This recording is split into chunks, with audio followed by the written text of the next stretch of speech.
नमस्कार. आज आम्ही सुकी खोबऱ्याची यूज वली नाल्लावरी करची पळोवया. वली नाल्ल खूप महिने वापरला जाल्यार ते भितर उदक सुकून खोबरे जाता. हे खोबरे जास्त करून चटणी पीठ करचे मात्र यूज करतात. ह्या सुकी खोबऱ्याचे वली नाल्लाच्या मसाल्यात यूज करच्याक एक ट्रिक आसा. पहिली खोबऱ्याची तुकडी कटकन घेया.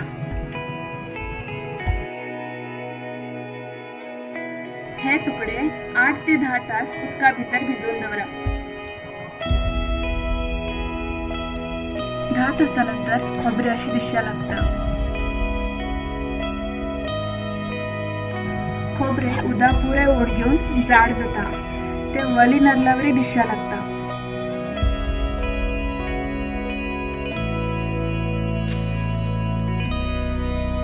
खोबऱ्याचे व्हिडिओ दाखयलवरी पातळ तुकडी कटकन घेया.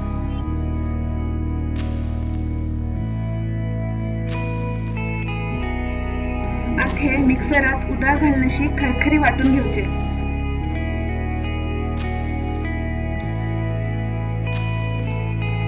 हे आता वली नाल्ला सोयेवरी दिसता. हे खंयचे रांदे या आंबटाक यूज करचे जाता. हे पळया, आम्ही ही सोय यूज करून तेपळा आंबट केला. अशीच खंयचे रांदपाक ही सोय वापरचे जाता.